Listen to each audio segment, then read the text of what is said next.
I'm going to tell you how I structure my boxing, kickboxing, and Muay Thai classes for kids. So I'm making this video because when I started my boxing gym, I really wanted some help or some resources or some ideas on how to structure my kids' classes. I even searched YouTube. I was just looking for ideas, but I found nothing. So YouTube really let me down back then. But I experimented with a few different methods and age groups and learned a lot. For now, we'll just talk about how to structure a kids class.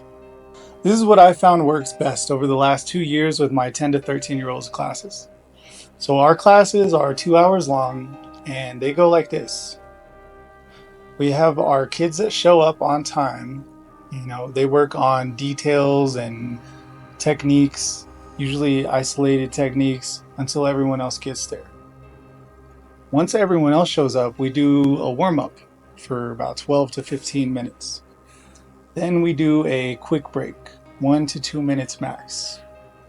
Then we do a 30-minute block of high-intensity drills and partner drills. Then we do another quick break, 1 to 2 minutes max. Then we do a 30-minute block of lower intensity isolation drills, partner drills, and mechanics. Then we do our last quick break. Then we do a high volume, high intensity strength and conditioning workout. Now on days that we are sparring, we will shorten up the drills to allow for sparring time. If there's time after sparring, we do a fun cool down. It's usually the shoulder tap drill. So let me break it down in detail.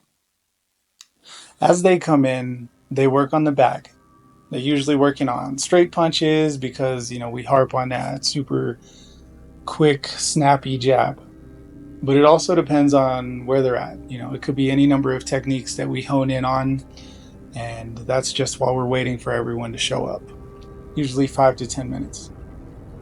Once everyone shows up, we do a warm-up. So we call it a warm-up, but it's actually footwork as the warm-up. So we start off with bear crawls. They do a few sets of bear crawls. Then they do 3-minute rounds of footwork drills because, footwork's the most important thing, so might as well be the first thing we do in class. But it does help them get warmed up and they get a good little sweat going while, working on their footwork, their speed, their quickness, and their balance. So then we give them a short break, 1 to 2 minutes, 2 minutes max, and you have to rush them here. I like to have them train in an environment that promotes a little bit of a sense of urgency. So then we get into our high intensity block. So this is a 30-minute block. It's high intensity partner drills.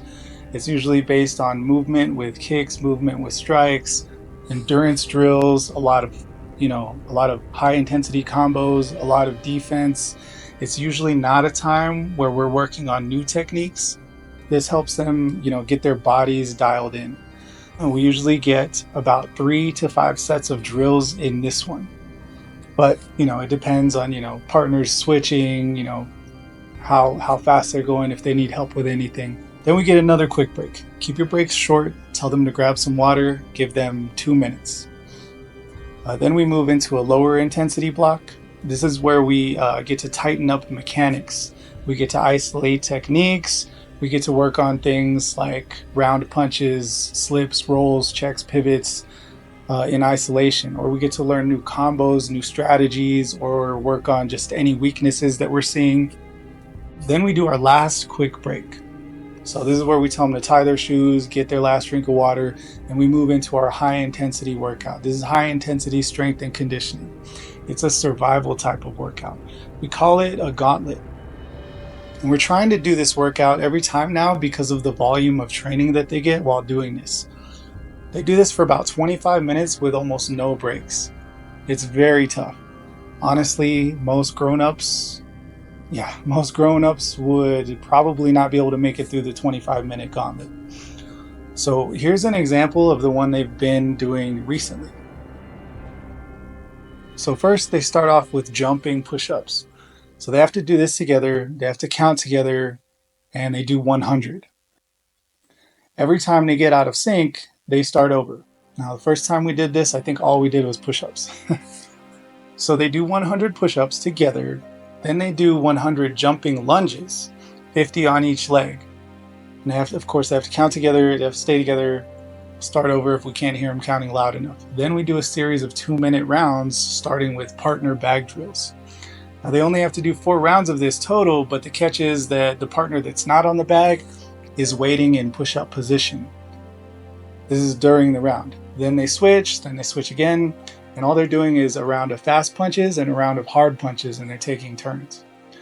Then we do this thing called push punches, and this is a really tough partner drill. They do 2 minutes each. Then they do breathing exercises where one partner is on the wall and has to learn how to breathe through light punches to the body. And they do 2 minutes of that each. Then one partner does a wall sit while the other partner does the punch wheel tool for 2 minutes. And it's a heavy thing and it's hard for 2 minutes, and then they switch. And this whole gauntlet takes 20 to 25 minutes. They're getting very good at teamwork, camaraderie, and they're getting very tough. I'm really proud of them. Our unofficial slogan for our gym is build resilience. So they really like the workout. They really like how they feel afterwards. And when the parents are watching, the parents are like cheering them on along with me and the other coaches. So it's really fun and they feel really good afterwards. Plus they're getting really tough.